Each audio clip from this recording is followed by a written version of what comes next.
आज हम लोग यहाँ पे इकट्ठा हुए हैं वर्ल्ड हेपेटाइटिस डे के बारे में जानने के लिए। हालांकि वर्ल्ड हेपेटाइटिस डे आज नहीं है, 28 जुलाई को है। 28 जुलाई कब है? कल है।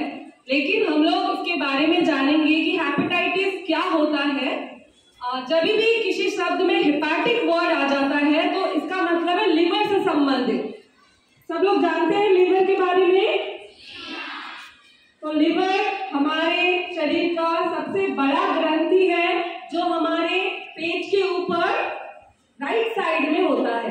ओके, तो ये जो हेपेटाइटिस बीमारी है, ये जनरली इसमें लिवर जो होता है, हमारा जो अंग है, सबसे बड़ा जो ग्रंथि है हमारा, उसमें सूजन हो जाती है। सूजन इन द सेंस कोशिकाएं जो होती है वो डैमेज होने लगती है, लिवर की कोशिकाएं डैमेज होने लगती है और लॉन्ग रन में लिवर से संबंधित समस्या होने लगती है। लाइक बहुत सारी बीमारियां होती है, लिवर फेलियर हो सकता है, लिवर सर्रोसिस हो सकता है जिसमें लिवर को ट्रांसप्लांट करने की जरूरत पड़ती है, दूसरे से लिवर लेना पड़ता है। इसके अलावा लिवर कैंसर भी हो सकते हैं। तो जो हेपेटाइटिस बीमारी है, हम लोग यहाँ पे वायरल हेपेटाइटिस के बारे में जानेंगे। हालांकि हेपेटाइटिस जो है ज्यादा अल्कोहल कंजम्पशन से, यानी कि शराब पीने से भी हो सकती है। बहुत सारे हम लोग बाहर का खाना खाते हैं जिसमें बहुत प्रकार के हानिकारक केमिकल्स होते हैं। कुछ दवाइयां हम लोग खाने लगते हैं बिना डॉक्टर के सलाह से। तो टॉक्सिक मटेरियल्स जब हमारे बॉडी में एंटर करता है तो उसकी वजह से भी हेपेटाइटिस हो सकता है। लेकिन हम लोग यहाँ पे मेनली कंसर्न है वायरल हेपेटाइटिस के बारे में, जो वायरस के द्वारा होता है, यानी कि हेपेटाइटिस वायरस के द्वारा होता है। तो वायरल हेपेटाइटिस जनरली 5 प्रकार के होते हैं। Hepatitis A, hepatitis B, C, D और ई। उसमें से हेपेटाइटिस ए और ई जो होता है वो संक्रमित खाना और दूषित पानी से फैलता है। फॉर एग्जाम्पल, मान लो किसी को हेपेटाइटिस ए या ई की बीमारी है, वो पर्सन मल त्यागने के लिए टॉयलेट में जाता है, उसके बाद वो हाथ अच्छे से साफ नहीं करता, उसके बाद हाथ अच्छे से साफ नहीं किया उसने और वो खाना बनाने लग गया और उसने खाना को सर्व किया, पानी सर्व किया किसी अच्छे स्वस्थ मनुष्य को, तो उस मनुष्य तक हेपेटाइटिस ए और ई का वायरस पहुंच जाता है और फिर उसको बीमारी हो जाती है। Next, hepatitis B, C, D, ई, इनका जो संक्रमण है ये 4 कारणों से हो सकता है। सबसे मुख्य कारण है असुरक्षित यौन संबंध। अगर यौन संबंध असुरक्षित हो, अनप्रोटेक्टेड हो, तो ये बीमारी हो सकती है। दूसरा कारण है अगर रक्त चढ़ाया जाए, संक्रमित रक्त चढ़ाया जाए, एक जो अस्वस्थ व्यक्ति है यानी कि हेपेटाइटिस का जो मरीज है उससे स्वस्थ मनुष्य में चढ़ाया जाए तो भी ये बीमारी हो सकती है। हालांकि ये घटना अभी नहीं होती है, पहले होती थी, अभी बहुत ज्यादा टेस्ट वगैरह किया जाता है, ब्लड जो चढ़ाया जाता है उस समय। तीसरा रीजन है गर्भवती महिला को अगर हेपेटाइटिस है तो उसके बच्चे तक भी ये बीमारी जा सकती है। और चौथा रीजन है इंजेक्शन वगैरह हम लगाने जाते हैं, हम टैटू लगवाते हैं, तो उस समय जो सुई का इस्तेमाल किया गया रहता है, अगर वो सुई जो है किसी हेपेटाइटिस के मरीज में इस्तेमाल किया गया है और हम लोगों पे वो इस्तेमाल कर लिया जाता है जो कि स्वस्थ मनुष्य है, तो हमें भी ये बीमारी हो सकती है। तो ये ध्यान रखना है जब भी हम लोग इंजेक्शन लगाने जाते हैं या टैटू लगाने जाते हैं या किसी का ब्लेड रेजर इस्तेमाल करते हैं, तो ध्यान रखना है कि वो स्टेरलाइज्ड हो। स्टेरलाइज्ड मतलब होता है गर्म पानी, यानी उबले पानी में 20 मिनट तक सुई या इंजेक्शन को उबालना, या फिर बिल्कुल ही नया हो, ये चीज ध्यान रखना है। तो नेक्स्ट है हेपेटाइटिस अगर हो गया, हमें हेपेटाइटिस का वायरस अगर सपोज आक्रमण हो गया हेपेटाइटिस का, तो 2 स्टेज होता है बॉडी में। एक होता है एक्यूट स्टेज, मतलब आगे का 6 महीने तक का स्टेज, और दूसरा होता है 6 महीने के बाद का स्टेज जिसको हम लोग क्रोनिक स्टेज कहते हैं। तो एक्यूट स्टेज यानी कि 6 महीने तक का वायरस के आक्रमण से लेकर 6 महीने तक के स्टेज में अगर हमें पता चल जाता है, हम टेस्ट कराने जाते हैं ब्लड टेस्ट, और हमें पता चल जाता है कि हेपेटाइटिस है, तो इसका इलाज संभव है, इसका इलाज किया जा सकता है। लेकिन अगर 6 महीने के बाद भी अगर हेपेटाइटिस वायरस पॉजिटिव आता है तो इसका इलाज संभव नहीं है। जीवन भर हमें हेपेटाइटिस वायरस हमारे शरीर में रहता है।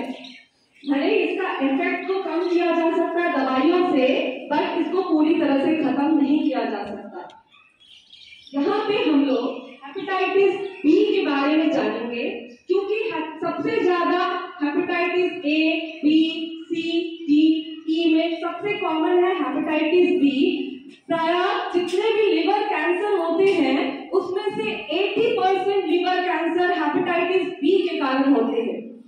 तो कैसे पहचानेंगे कि मुझे हेपेटाइटिस बी हो गया है? क्या क्या लक्षण होगा जिससे हमें जाना है ब्लड टेस्ट कराने के लिए, ताकि 6 महीने के अंदर में ही हम लोग इसका इलाज कर ले और इसको क्रोनिक स्टेज में ना जाने दें।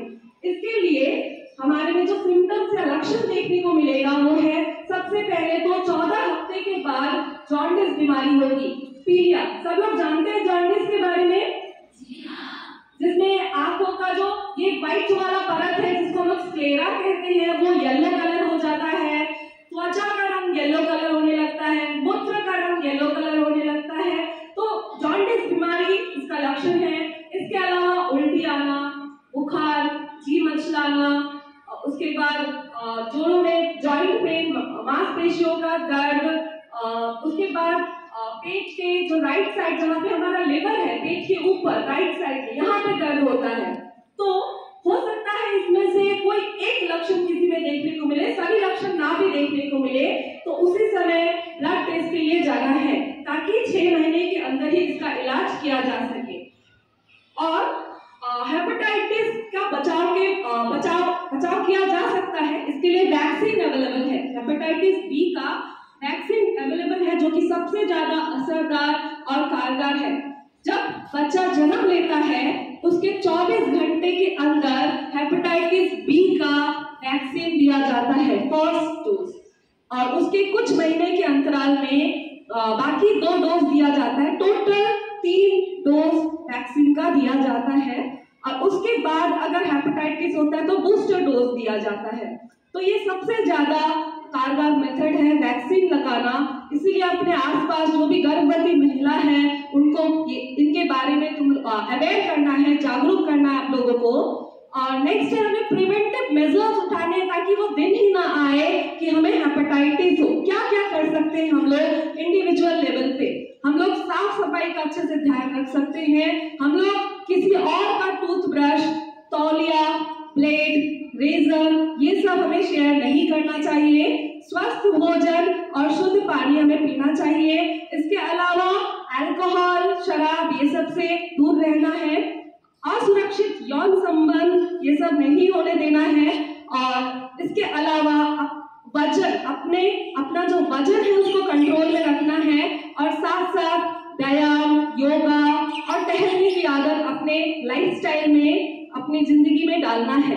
तो विश्व स्वास्थ्य संगठन जो वर्ल्ड हेपेटाइटिस 28 जुलाई को मनाते हैं, उनका लक्ष्य है कि 2030 तक इसको पूरी तरह से खत्म कर दिया जाए। इसीलिए सरकार ने इनिशिएटिव उठाई है, ताकि सभी लोगों को जागरूकता फैलाई जाए कि कैसे हेपेटाइटिस से बचा जा सकता है। इसीलिए आज हम इसके लिए शपथ ग्रहण करेंगे, ताकि हम हेपेटाइटिस के लिए खुद जागरूक रहे और अपने आसपास लोगों को भी जागरूक करें। तो शपथ ग्रहण के लिए सब लोग अपने जगह पे खड़े हो जाएंगे। आज विश्व हेपेटाइटिस दिवस के उपलक्ष्य में मैं और हम शपथ लेते हैं कि वायरल हेपेटाइटिस के रोकथाम के लिए सक्रिय कदम उठाएंगे। हेपेटाइटिस बी और सी एक वायरल संक्रमण है, जो रक्त या शरीर के तरल पदार्थों के माध्यम से फैलता है। मैं इसके बारे में सारी जानकारी